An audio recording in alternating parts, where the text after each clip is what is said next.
और आज मेरा मनोबल बढ़ाया उसके लिए मेनी मेनी थैंक्स। तो सबसे पहले हम जानते हैं कि गणतंत्र और गणतंत्र दिवस और जो वर्तमान क्या चीजें हैं। तो कभी भी वर्तमान को अगर देखें तो वर्तमान की झलक हमको अतीत से ही देखने को मिलती है। तो हमारा जो अतीत रहा है बहुत ही संघर्षमय रहा है। हमारे देश में स्वतंत्रता सेनानियों ने बहुत बलिदान दिया, जिस वजह से आज हम यहाँ 75वां गणतंत्र दिवस मना रहे हैं। तो ये श्रृंखला शुरू हुई थी सबसे पहले 9 दिसंबर 1946 को, जब संविधान सभा की बैठक हुई।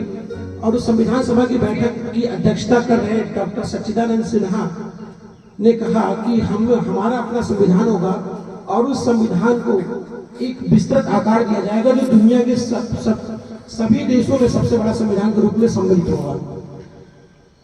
इसकी शुरुआत दिसंबर 1929 में जब कांग्रेस की लाहौर अधिवेशन हुआ था। कांग्रेस का जब लाहौर अधिवेशन हुआ उस समय अधिवेशन की अध्यक्षता कर रहे डॉक्टर पंडित जवाहरलाल नेहरू ने कहा कि हमारा अपना संविधान होना चाहिए, हमारा अपना स्वाधीनता होनी चाहिए और हमारा अपना गणराज्य होना चाहिए, मतलब पूर्ण संविधान। तो उस समय कॉन्सेप्ट रखा गया कि हमारे पास हमारे जो देश होगा, हमारी अपनी सरकार होगी, हमारी जनता के द्वारा चुनी गई होगी। इस कॉन्सेप्ट को ध्यान में रखते हुए कांग्रेस कमेटी ने डिसाइड किया कि हम 26 जनवरी को गणतंत्र दिवस या पूर्ण स्वाधीनता दिवस के रूप में हम मनाएंगे। तो डिसाइड 26 जनवरी 1930 को पहली बार स्वाधीनता दिवस के रूप में मनाया गया। देश को आज़ादी मिली 15 अगस्त 1947 को। जब देश आजाद हुआ तो संविधान के कुछ प्रावधान लागू कर दिए गए थे। पूरे प्रावधान लागू नहीं किए गए थे, कुछ प्रावधान लागू किए गए थे।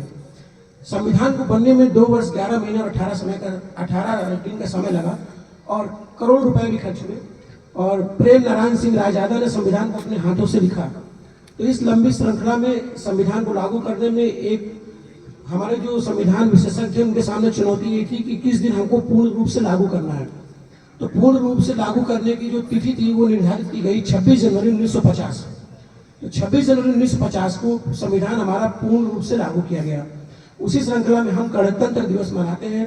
गणतंत्र मीन्स होता है रिपब्लिक। रिपब्लिक एक लैटिन वर्ड है जिसका मतलब होता है रेस रिपब्लिया, मीन्स एक ऐसा तंत्र। गण मीन्स होता है व्यक्ति और तंत्र मीन्स होता है सिस्टम या राज शासन।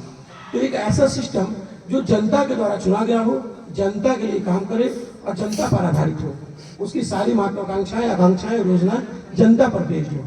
तो ऐसे सिस्टम को बोला जाता है रिपब्लिक।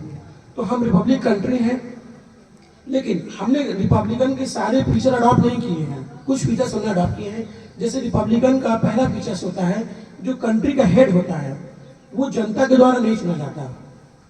हमारा जो हेड है कंट्री का वो जनता के द्वारा नहीं चुना गया है। हमारा जो हेड है वो हमारे प्रतिनिधियों के द्वारा चुना गया है। The head of the nation is elected by peoples representative. ऐसे सिस्टम को हम बोलते हैं रिपब्लिकन कंट्री। ठीक है, ये है गणतंत्र। और अपनी बात को समय कम है, अपनी बात को खत्म करने से पहले 2 लाइन बोलना चाहूँगा कि हम युवा देश की ताकत है, परिवर्तन लाकर मानेंगे। हम युवा देश की ताकत है, परिवर्तन लाकर मानेंगे। कर देंगे ऐसे काम जिन्हें सब मील का पत्थर जानेंगे। कृष्णाय नहीं हो पाएगा ये वतन सहस्त्रों वर्षों तक। दुनिया वाले भारत को चिर युवा नाम से जानेंगे।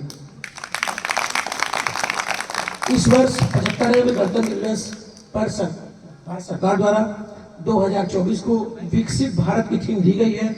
और इसी श्रृंखला में हमने 22 जनवरी 2024 को भगवान श्री राम के मंदिर के उद्घाटन के साथ ही अपनी इस महत्वाकांक्षा को दुनिया को दिखा भी दिया है कि हम जो पहले थे, जो हमारा अतीत था, हम उससे निकल चुके हैं। सारे संघर्षों को तोड़कर हम आगे बढ़ चुके हैं और 2024 से आगे हमें बढ़ना है और दुनिया को दिखा देना है कि हाँ, हम एक विकसित भारत हैं।